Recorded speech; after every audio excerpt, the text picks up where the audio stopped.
extent? That's kind of an unlimited number. We, as a rule, we have a list of shelters that have been surveyed, and we know what they have as far as how they're able to accommodate. We will keep updating those locations, but the final question I have is, what can people bring and what can they not bring besides animals? Besides what? What can people bring and not bring besides animals? Well, one of the things that the Red Cross does not do well, we don't do well accepting clothing, for example. If they have clothing that people want to donate to the evacuees, then that should go to another organization, such as the Salvation Army. Okay, Keith Wake, we want to thank you for your time, the Public Information Officer with the American Red Cross. Thank you so much for your time. You can't talk, so we got to cut you off. Keith Wake, the Public Information Officer of the American Red Cross. Again, if you are evacuating or you know somebody who is evacuating, you are not to bring a pet. You will not be admitted unless it's a service animal. Emergency evacuations ordered around 4:15. And are we ready for Taylor right now? Taylor Torregano, who's been covering this story since day one, joins us live. Taylor.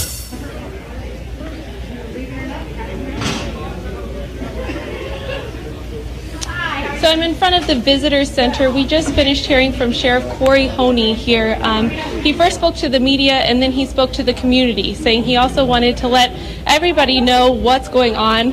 Initially what happened was the emergency spillway that is next to the primary spillway was releasing the overflow of water from Lake Oroville.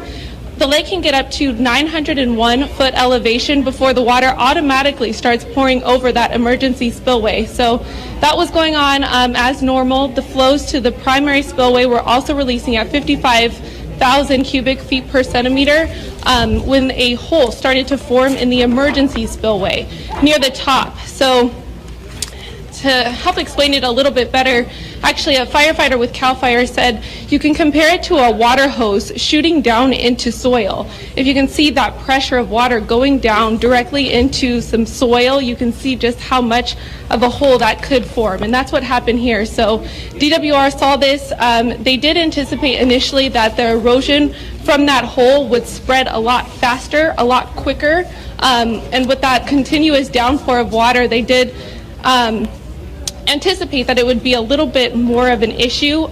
They did say now that the good news is that the water has not been as, the water hasn't caused as much of an erosion as once thought. So Sheriff Corioni said that he was really just trying to be proactive, get in front of the situation and make sure to protect all the lives of everybody south of Oroville. So that's why he did make that decision to go forward with that evacuation. But I want to speak to Chris Orrock. He's actually a public information officer with the Sacramento office of DWR. Hi, Chris. Hi, good evening.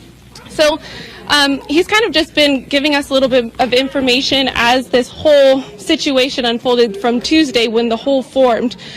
Chris, just tell me a little bit about what the condition of the emergency spillway is now. Well, about 3:30, as you saw during the press conference, we saw that there was increased erosion in the uncontrolled, unlined spillway. It was at that point in time that we formed a unified command with our local sheriff, with the emergency medical system, and with our other partners, and decided that to side on caution. The safety of the public is our number one priority during this whole thing, and that's when the evacuation order was issued. So since then, through our observation, we've noticed that hole in the emergency spillway, the erosion, has slowed its progression. And we believe through the options that we've taken to mitigate the flow down there, increase the flow on the damaged gated spillway, that we're able to lower the level of the reservoir down enough so that eventually that emergency spillway will not have water flowing over it. We're also having helicopters that will be dropping rock into that area that eroded to help if any more water flows down there, it'll hit the rock and hopefully go over that area and not cause any further erosion. And those helicopters are doing that now? We saw the helicopters fly overhead a little bit ago. I believe they went to the area to pick up the rock, and they'll be coming back with that. Okay. If we could just give the viewers a little bit more information about worst case scenarios. Say that erosion does continue. I don't think it's Do you gonna know work. what happened? There is a possible if the erosion continues through the uncontrolled spillway and we have a breach, it will go through into the reservoir and we'll have an uncontrolled release of water into the community. Okay.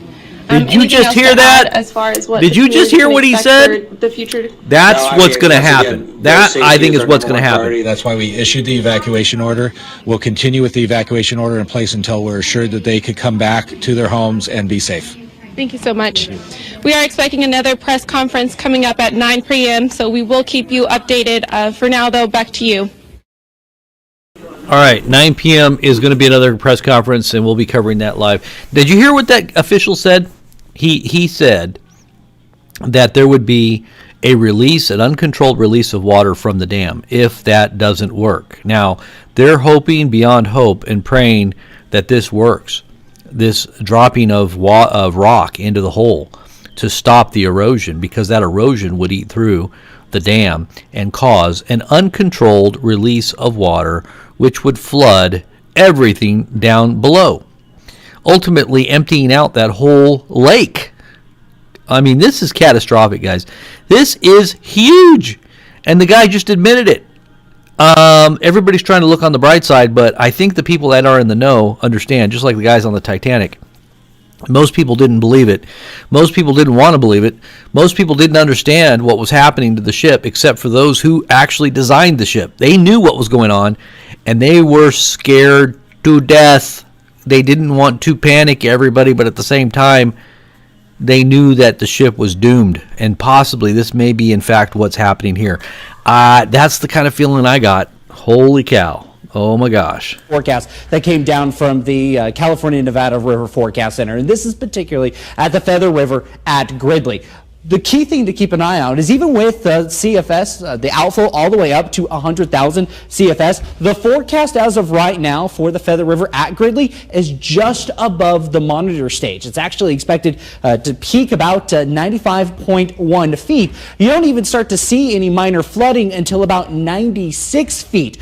What's happening is it's that uncertainty right now with the emergency spillway. If anything happens and we continue to have more water heading down into stream, that's where the major flooding is going to come into play, and one of the reasons why we have that flash flood warning. The key there is flash flood, where it could hit in a moment and very quickly we could have a whole nother situation in store. Now, we are keeping an eye on the lake levels at Oroville Dam. Right now, it's about 0.35 feet above that emergency spillway, so it is continuing to drop. Their outflows is about twice what's coming in from snowmelt, so that's going to continue to help those lake levels dip back down, but we're still above by 21,000 acre feet. That's above what's normal capacity if we were at perfectly 100%. So all of that is starting to work its way downstream. There's that flash flood warning again in the area shaded in red. That includes portions of Gridley, East Biggs, Palermo, Oroville, Thermalito. That lasts all the way till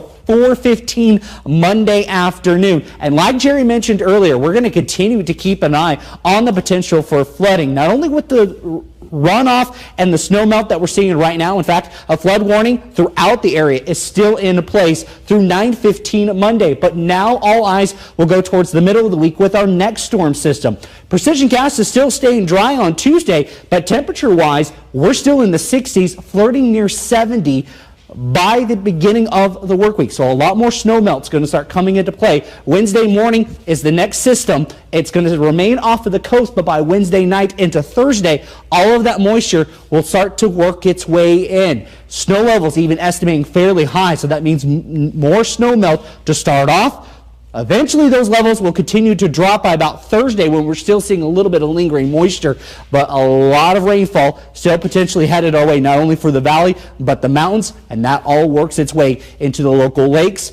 Very unsettled, not only for the tail end of the week, but heading into the following weekend as well. So a lot of dangers that we're going to keep you on top of. We'll continue to alert you to the potential as we go through. A reminder, Monday, I have our alert level at a medium because of those high river levels, not only along the Feather River, but we're seeing some very high levels along the Sacramento River as well, and both of those merge as it continues to head downstream. Tuesday, we'll have to monitor that and see if we need to bump it up, but by Wednesday, all eyes are on that next storm system that could potentially bring several inches of rainfall again, not only for the week, but through the weekend as well, which is a whole nother issue when it comes to flooding. Jerry?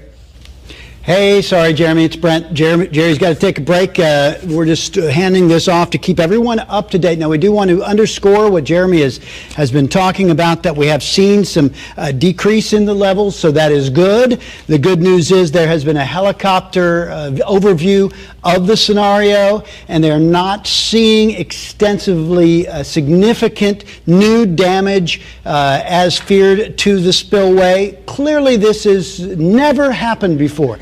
Let's underscore that, folks. This is historic. In the 48 years this spillway has never been used.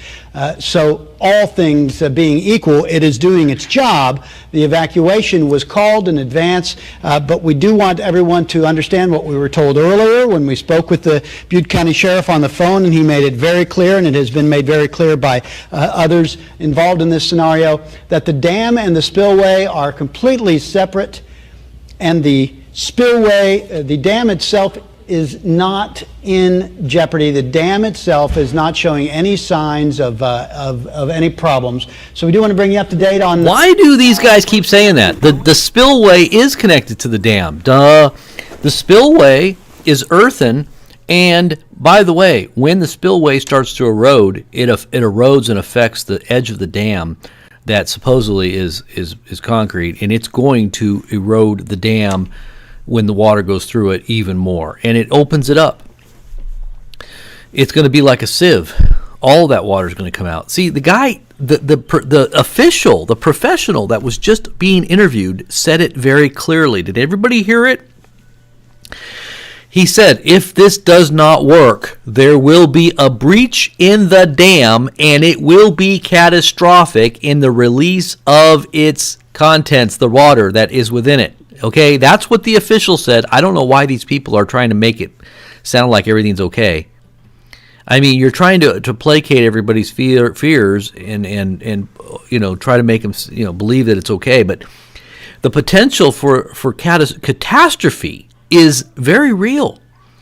If these drops from the helicopters of rock do not stop the erosion, the guy said it would breach the dam. Do you get it? And then he used the word catastrophic release of water. Catastrophic release of water, breach of the dam, if the rocks that are being dropped in this hole does not work. Okay. He said it. A breach in the emergency spillway. Listen, the breach in the emergency spillway is going to erode the dam. It's going to erode the side of the dam. It's going to erode it won't erode the dam itself. They're saying that the dam and the spillway are separate, but whenever dams break, they break at the breach, or they break at the emergency spillway. That's anytime you have a dam that empties all of its contents that's behind it, it's because of the spillway. The spillway erodes, and it erodes the sides and the edges, and then it ultimately opens up the dam. I don't understand how come. I mean, did you hear what the guy said? God, let's go back and see if we can rewind. Let me see if I can rewind this. All they feel is love. Here, I'm gonna rewind it, and I'm gonna let you listen to the guy. From the very first touch. All right, let's just turn off this thing here. Wishing you love. Why do I have this? All right, let's just go back here real quick, and I want you guys to listen to this guy. And you tell me, and if this guy isn't an official, if he's not stating what's really happening here. The good news is there has been a helicopter away. Let's see. The spill, everyone next storm system that could alert you, continue to be by the beginning, that lasts all the way flash flood. Won't even start to see. Everybody's trying to look on the bright side. Yeah. It will go through into the reservoir. All right, now listen to this guy. If we could just give the viewers a little bit more information about worst case scenarios, say that erosion does continue. I don't think it's going to work. There is a possible, if the erosion continues through the uncontrolled spillway and we have a breach, it will go through into the reservoir and we'll have an uncontrolled release of water into the community. Okay. Did you just hear that? As far as what Did you just hear what he said? The Did you hear what he said? Did you hear what he said? That was a professional. Someone that knows what's going on. Okay? It's not fear-mongering. This is the truth. The truth will set you free, right? I know everybody hears that. The truth is what you need to look at. The problem, the reason why the Democrats lost is they didn't believe the truth of the numbers. They tried to lie. They tried to make it seem like it was better than it was. They tried to put out a false image. They tried to tell everybody it's okay. They tried to tell everybody we're going to win. There's no chance that Trump is going to win. It's impossible. The odds are like 99 to 1. No way the Patriots are going to win. They're just way too far behind. There's no way this dam's going to break. Okay, I'm just saying. Just be careful. Be careful. I hope it doesn't break. In fact, I pray it doesn't break. But, history tells us different. Okay. Spillway, but you will see some authorities out on the street. Please stay clear of emergency vehicles, and as you're making your way out of town, we're keeping an eye on the Caltrans pages.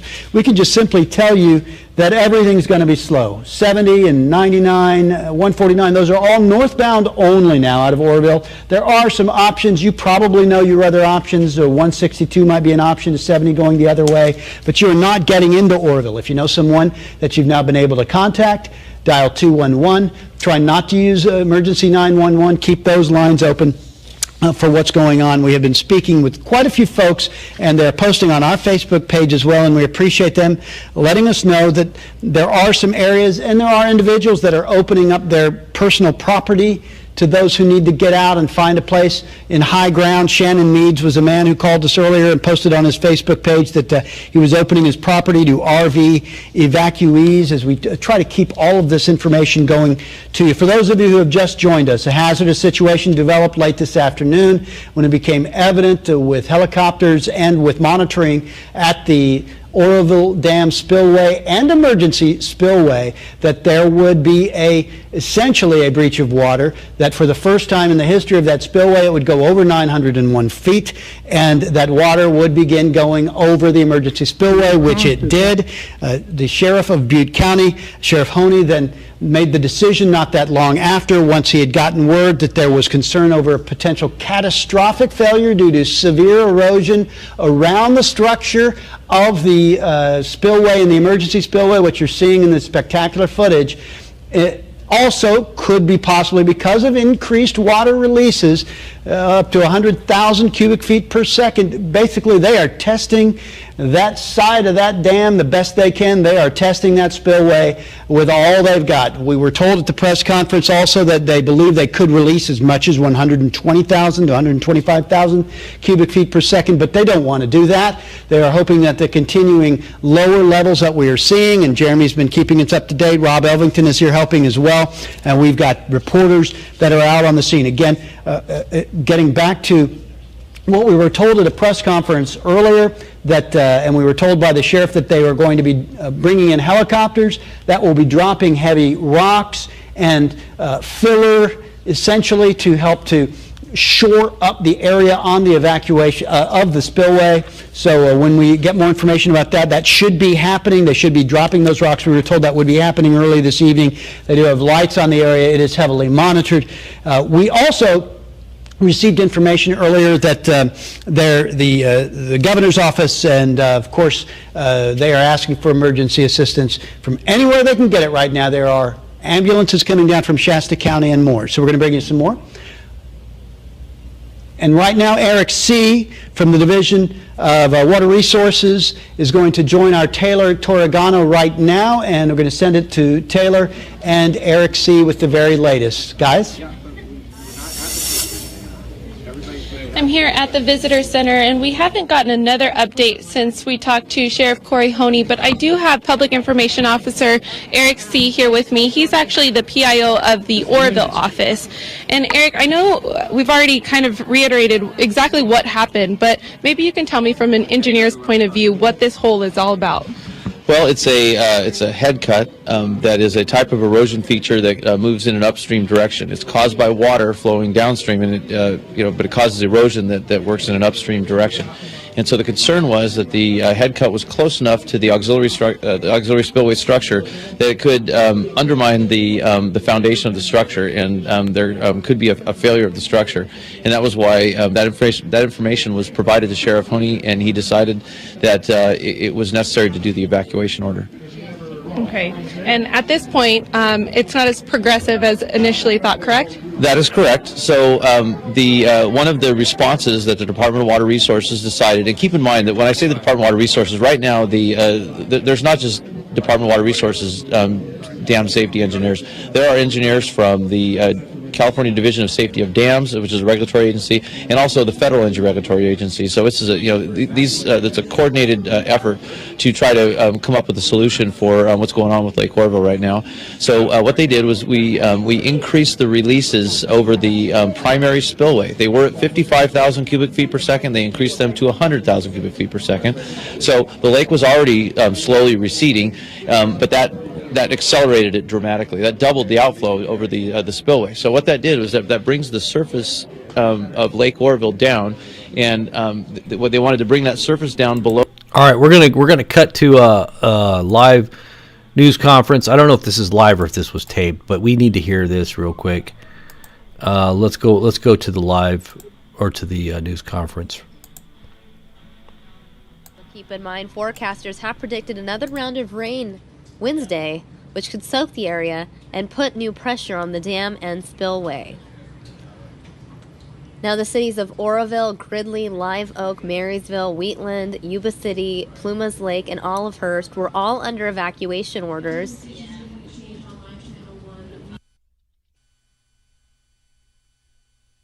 And it looks like we are going to get a press conference update on this Oroville Dam situation now. A press conference coming in momentarily. First thing that I want to make very, very clear, because it's been an important milestone in this situation that we've been dealing with, is that there's no water is flowing over the emergency spillway at this time. That's an important thing, because our primary goal is to ensure safety of our community and the residents that we serve, and that is a big step forward towards that. The lake levels are continuing to fall. That's also an important point. And our objective is to lower the lake level by 50 feet in order to prepare for future inflow of water due to storms and precipitation. We're continuing to monitor with the Department of Water Resources staff, continuing to monitor the spillways for erosion. As you know, we issued an evacuation order because of a situation that we thought was significant to public safety or posed a threat to public safety. I understand that there are a lot of rumors out there suggesting that the evacuation is going to end at 4:15 today. That is not accurate, folks. This is still a dynamic situation. It's still a situation we're trying to assess the damage, and we need to have time to make sure that before we allow people back into those areas, it is safe to do so. So I want to make it clear, the evacuation is still in effect. Now, that said, I also want to make it very clear that we're working on a repopulation plan to allow for the safe and orderly repopulation or return of the citizens to their homes. when it is safe, based upon the evaluations from DWR and our state and federal partners, then we'll be in a better position to make the decision as to when to lift that evacuation. But again, I want to make it clear, evacuations are still in place. I recognize that this is displacing a lot of people. I recognize what a hardship it is placed on our community. But again, as I told you last night, we did this because our primary purpose is to ensure public safety. It was a hard decision to make, but I can tell you that the decision to release the evacuation and allow people to return to the evacuate area is an equally difficult decision to make, and it's one that has to be based on analysis that we're receiving from subject matter experts in the field. So, thank you very much, and I'm going to now turn it over to my colleague from the Cal Fire. Thank you, Chief Honey. Kevin Lawson, I'm the Incident Commander with Cal Fire Incident Management Team 3. I wanted to share with you guys that we are in close cooperation and in unified command with Butte County Sheriff and the Department of Water Resources. As the Sheriff had stated, it's very much a fluid and dynamic operation that is going on out there. When you try to factor in what we're dealing with Mother Nature, it's hard to look at a crystal ball and predict how that's going to evolve. So with the close communication and cooperation amongst these agencies, as well as our state and local counterparts providing us with the resources that we're getting, and we are getting the resources that we request and the resources that we need. So I assure you, it's working seamlessly amongst the three of us, and I expect that to continue. And if I could just add, now that we've discussed that, I just want to talk briefly about a press release that you should have received from my office a little while ago. Reference the actions we took to protect the inmates housed in the Butte County Jail. It was necessary for us to evacuate those inmates when we issued the evacuation order for the general public. At the time, I did not disclose the location where those inmates were going to be housed because it would have posed a security risk while they were in transit. They have now arrived safely, and we are very fortunate to have the assistance of the Alameda County Sheriff's Office. Those inmates, all in excess of 500 of them, were transported down to Alameda County Jail, and they're arrived safely, and they're currently being housed. Sheriff Ahern was gracious enough to do that, and they will remain in that location until such time as we determine it is safe to return them to the Butte County Jail. The press release that you received gives family members the information they need to make contact with their loved ones. It provides a number that they can contact so that they can check on their loved ones and perhaps contact them and visit them.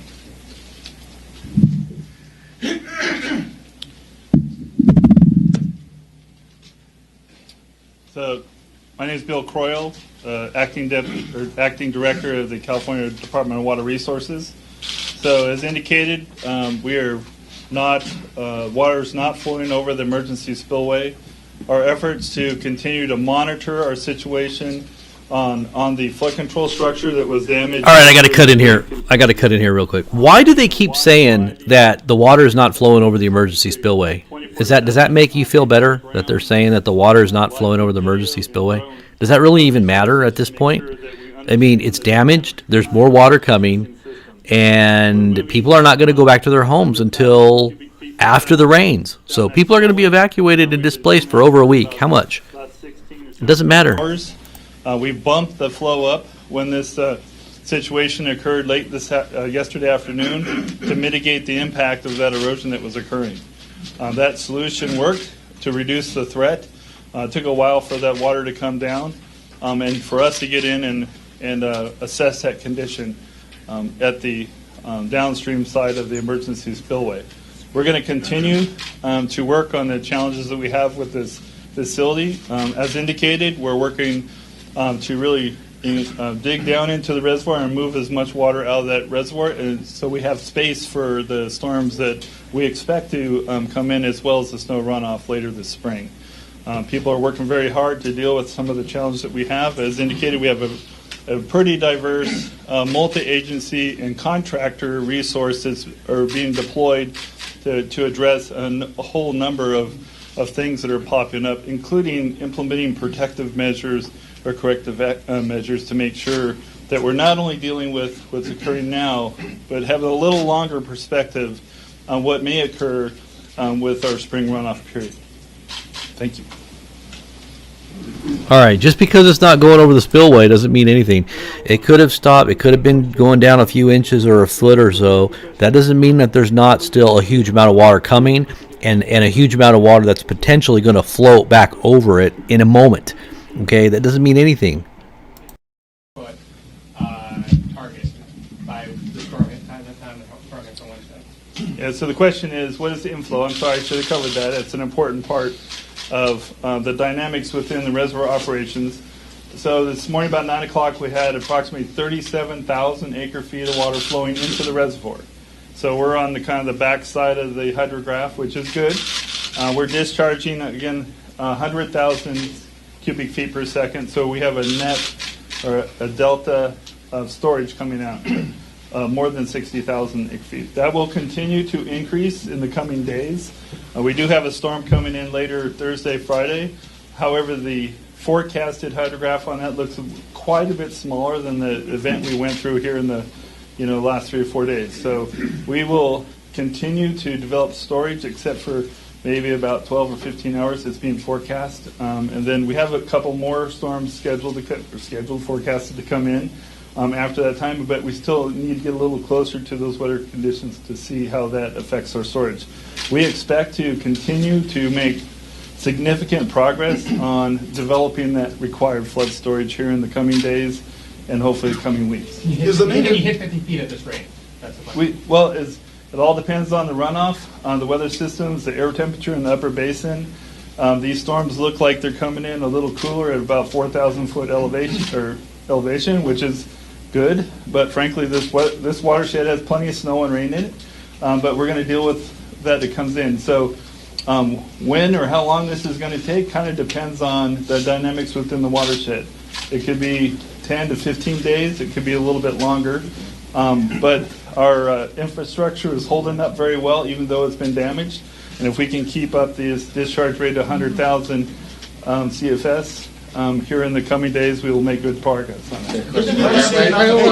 Right here, Dale. Bill, how did the emergency structure, which I was told was supposed to be able to handle 250,000 CFS, come close to failing with just a few thousand CFS? What went wrong there?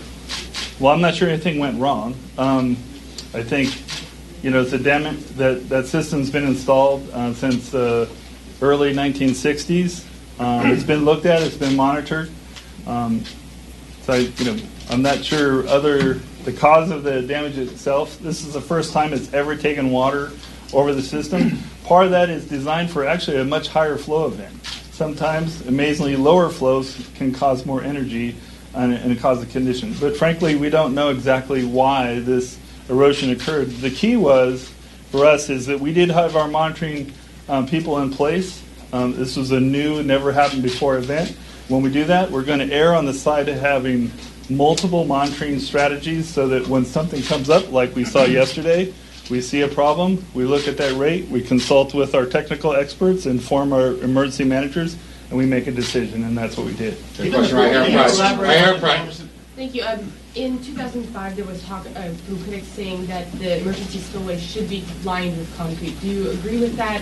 And do you feel like it actually will support more water? I'm not familiar with the 2005 documentation or conversation.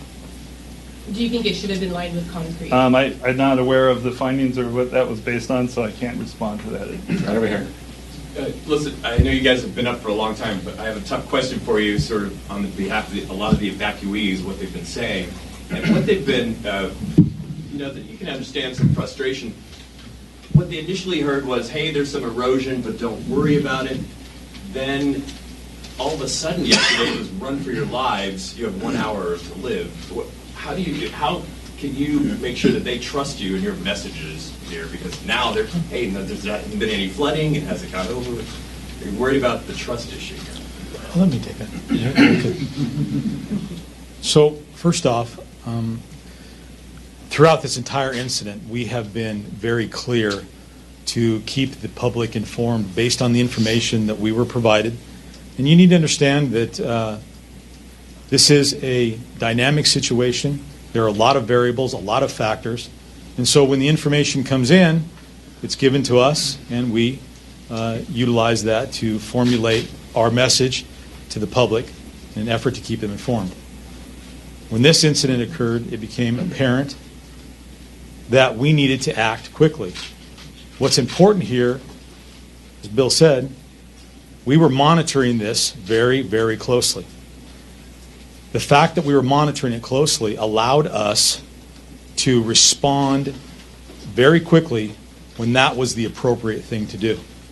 Now, as I've said before, I recognize and absolutely appreciate the frustration that the people who have been evacuated must feel. That was not a decision that I made lightly. That was a decision that I made based on the best information provided to me by the subject matter experts in consultation with other public safety officials. And we determined that although efforts to mitigate potential failure needed to take place, we couldn't guarantee that they would be completed in the time frame necessary to ensure that people could be evacuated.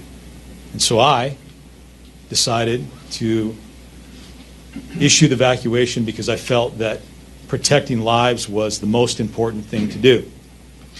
I think the fact that DWR's efforts to mitigate or prevent a failure at that time by increasing the flows so that no more water was coming over the top of that is a success. And quite frankly, what I see this is as a double success. Public safety professionals did their job to protect the public, and we were able to get people evacuated out of the community in a fairly timely fashion, and for such a chaotic event in a fairly orderly manner. And at the same time, our partners at the Department of Water Resources were working to save that structure and prevent further damage so that we could go on. That's a double success. Now, as I said earlier, getting those people home is important to me. I want that to happen as absolutely soon as possible. But I have to be able to sleep at night knowing that they're back into that area. And if it's raining and there's more water coming into the lake, if I can't in good conscience believe that those people are safe, I haven't done my job. And so that's what I'm going to do. And to the people displaced, I apologize, but I'm doing it to protect you. KCRA up front, and then we'll work our way back. Right, Vic Gonzalez with KCRA. How is the state unaware of a motion that was filed more than a decade ago warning federal regulators of the deficiencies of the dam, particularly the emergency spillways, instabilities in the event it's used? So I personally am not aware of the question that comes over, and so that's part of our vetting process. I myself, in this incident command post, working with my partner agencies, have focused on addressing the challenges that we have at this very time. It's complicated, it's dynamic as indicated. We can't do this without our whole incident command team and a multi-layered government approach. We have our federal agencies, our state, and our local agencies teamed up side by side, along with our third-party contractors, both technical experts and our contract crews. And so we're going to get into recommendations or concerns that were voiced in the past, but right now we're focused on maintaining public safety, not just during this event, but during this upcoming spring runoff period. Is it concerning to you that there were concerns issued over a decade ago that maybe more proactive measures could have been taken to prevent this from happening? Yeah, again, I feel like before I can answer a question like that, we need to do the homework and we can have a better conversation regarding that. Yeah, hi, Bill. Jim Carlton with the Wall Street Journal. Could you talk about the hole itself, and maybe is there any way to quantify how much rock has been put in there so far, and what do you plan to do today? Just talk a little bit about what's being done to that hole again.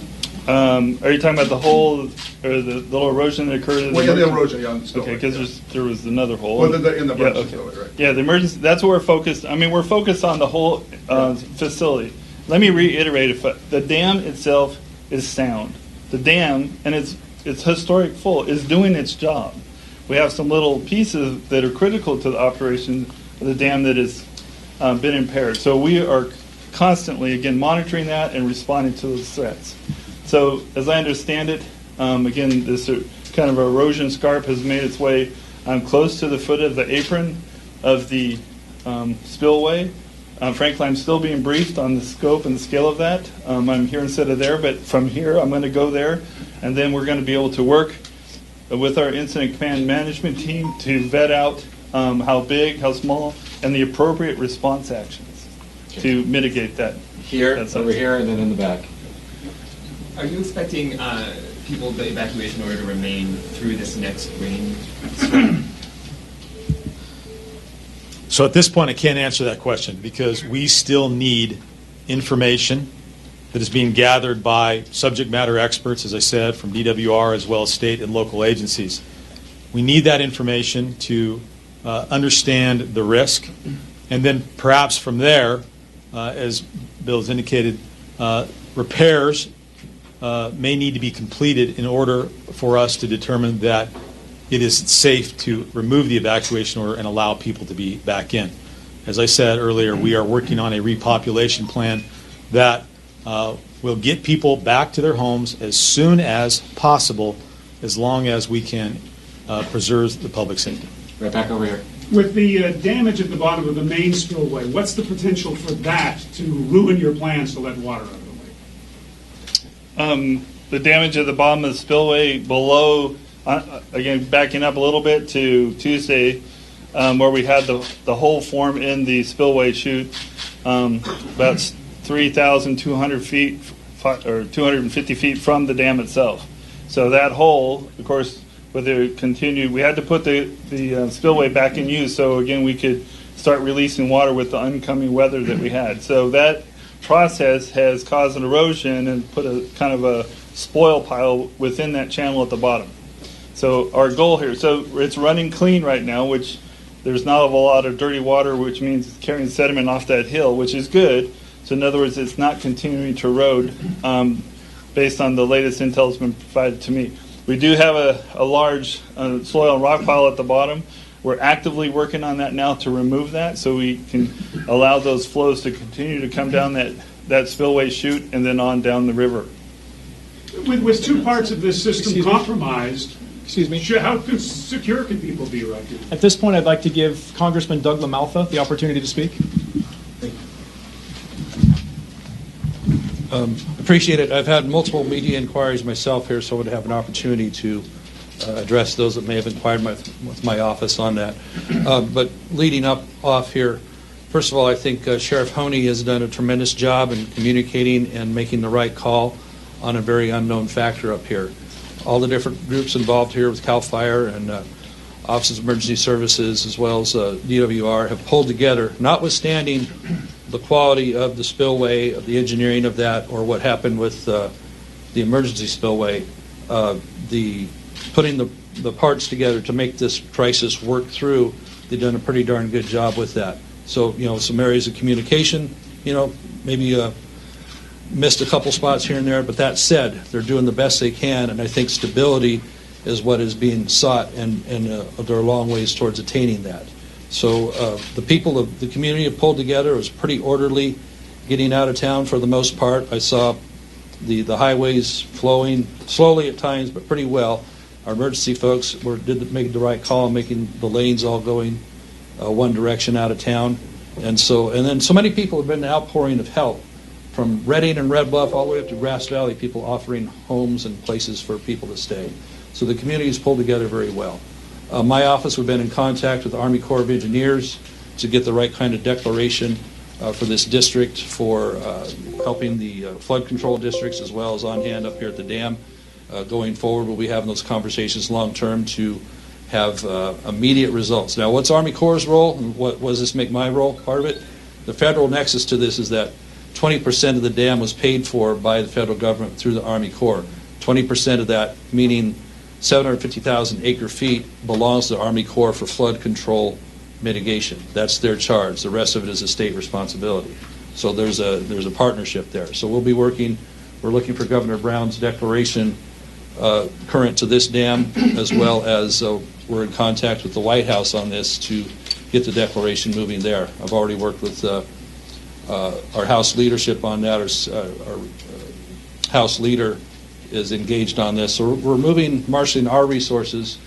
One of the end goals here, get through this crisis with obviously no loss of life or undue harm, but also to immediately, when this is over with, to move forward and restore the function of the spillway and the dam, because we'll have till next November to have something that works, depending on what next year's rainfall is going to be. So everybody's pulling together pretty well behind this.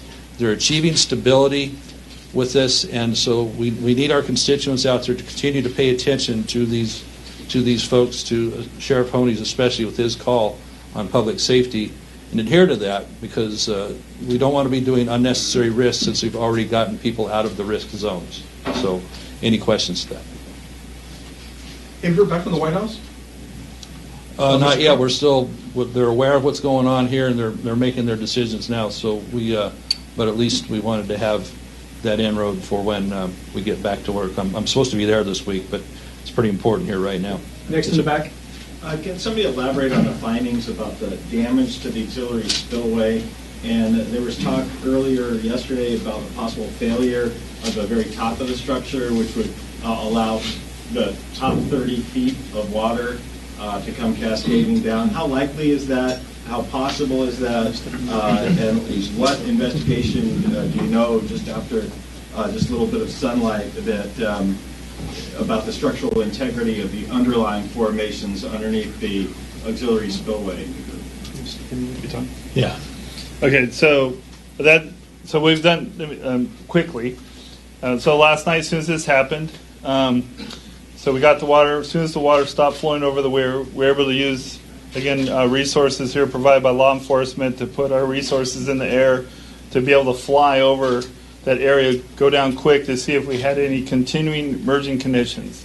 Based on that monitoring and assessment last night, we felt the situation was stabilizing, and we could wait until first light this morning, which is part of our press brief last night. We said that we need to get in at first light through our consultant teams, our technical experts from state and federal agencies, really, frankly, in the hole, to look at what happened, develop the appropriate control strategies, and at the same time, we already have brought in materials to implement those control strategies. So this morning, our team developed a safe plan, again, with agreement with all the various technical experts, both government technical experts, state and federal, as well as our private contractors that are on site, some of which have been on site throughout the duration of this event. That work, the assessment, the plan was approved, the safety plan is approved, they've deployed, they've now come back, and so they have briefed a little bit. I haven't been briefed myself, and that'll happen right after this meeting. You've not been briefed on the damage to the auxiliary spillway yet? Like what the latest assessment is what you're saying? I personally have not. That concludes today's briefing. Do you have a ballpark? Excuse me, that concludes today's briefing. Some of our principals will be available afterwards for individual questioning. We'll make every attempt to have an additional briefing at this time tomorrow, or as anything appears from this point on. Thank you. So the next briefing is until this time tomorrow? It's scheduled at this point, unless something else occurs, and we schedule in between now and then. Okay, guys.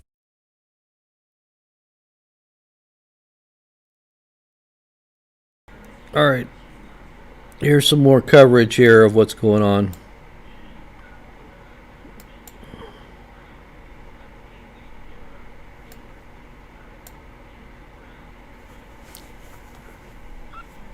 Lots of water.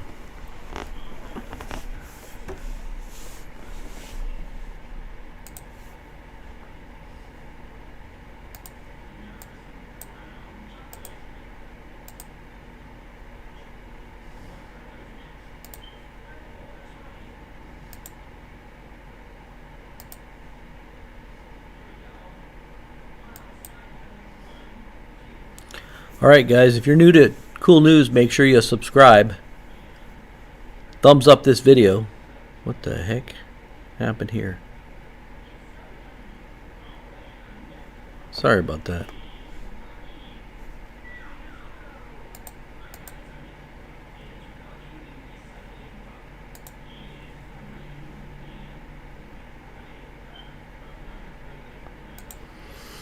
Thumbs up this video and share it on your social networks. We're going to be cutting the stream here in just a few. Just kind of looking at some of the coverage here, live stream coveraging of the releases.